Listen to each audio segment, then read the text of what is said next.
What's good? It's Woog. It's a fact. Top rappers today are as financially woke as ever. Offset of Migos did an interview with The Breakfast Club, the popular morning show out of New York and syndicated throughout Revolt TV, one of Sean Puff Daddy Combs' companies. Up until now, we've really only seen Offset do interviews alongside his fellow Migos. I mean, he's briefly talked with Vlad TV and a couple of others, but he's usually one of three people interviewed, and even Migos as a whole rarely do interviews. So here, he's not only sitting by himself in studio for the interview, but he's sitting with Charlemagne the God, one of the most comfortable with getting uncomfortable major media people you'll find. He makes the other two Breakfast Club hosts, DJ Envy and Angela Yee, blush with some of his behavior. He's dope and it's a great show. So for Offset to be there tells me, one, he's got a new album out, and two, he's ready to step out and open himself to the public in a way that he nor the Migos ever do. And after watching that interview and hearing his answers, reflections, and ideas,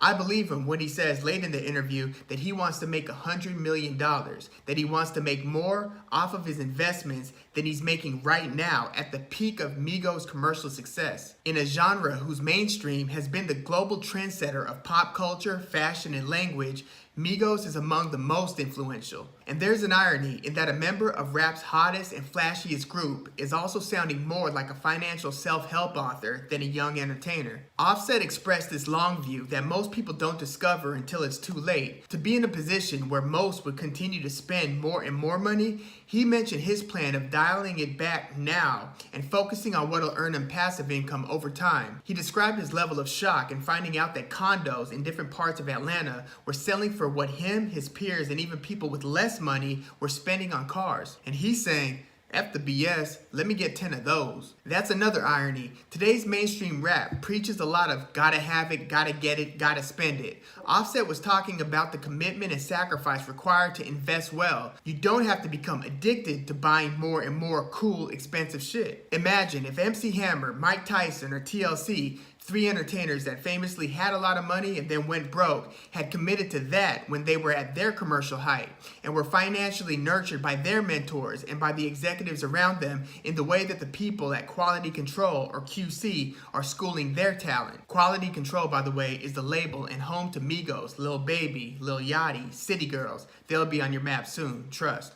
And OG Mako. They're also managers to Cardi B and Trippie Redd. Or look at the leaders of Top Dog Entertainment, or Lil Wayne, ASAP Yams, the late founder of the ASAP Mob. Jay-Z is a huge mentor and friend to many of today's rappers from multiple generations. Longtime music and boxing exec Jay Prince is actively involved and mentors many, including Drizzy Drake. Rappers who aren't major executives like Juicy J reach out and connect with the younger rappers. The level of mentorship these days is much more advanced and engaged and consistent, at least in the rap industry, than it was in the 90s or 2000s. Some did make it out of there with a bunch of money and built empires like Snoop Dogg, Dr. Dre, Jay-Z, Nas, Luda, and others, but many were swept in this financial plague where platinum-selling artists weren't coming out living like a platinum-selling artist could and should. Even some of the artists that were plagued financially are now bouncing back and rebuilding, either trying to reclaim some of their publishing masters or getting back out on tour to get rid of their debts.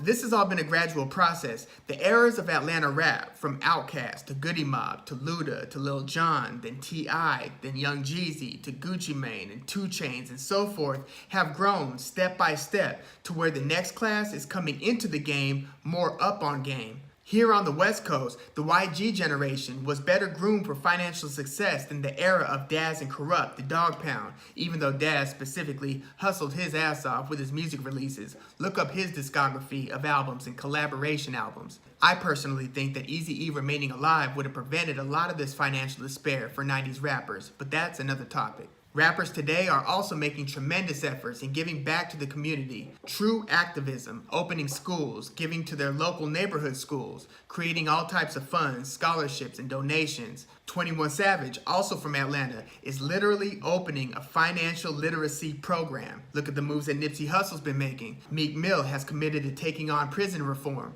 Gunna just bought a whole table's worth of Girl Scout cookies in person. Today, more rappers are making more money than ever before, and my bet is that the ones who are the rap superstars making a killing, Drake, Wiz Khalifa, Kendrick Lamar, J. Cole, Big Sean, A$AP Rocky, Migos, they're gonna make moves that will grow their empires and won't have to find themselves picking up the pieces years later. So, salute to all the mentors in the rap game, and props to the newer schools for being open to soaking up the knowledge. But let me know your thoughts on rap finance and philanthropy, and about this Offset interview on The Breakfast Club, as well as his new album, Father of Four. Let me know what you think about that.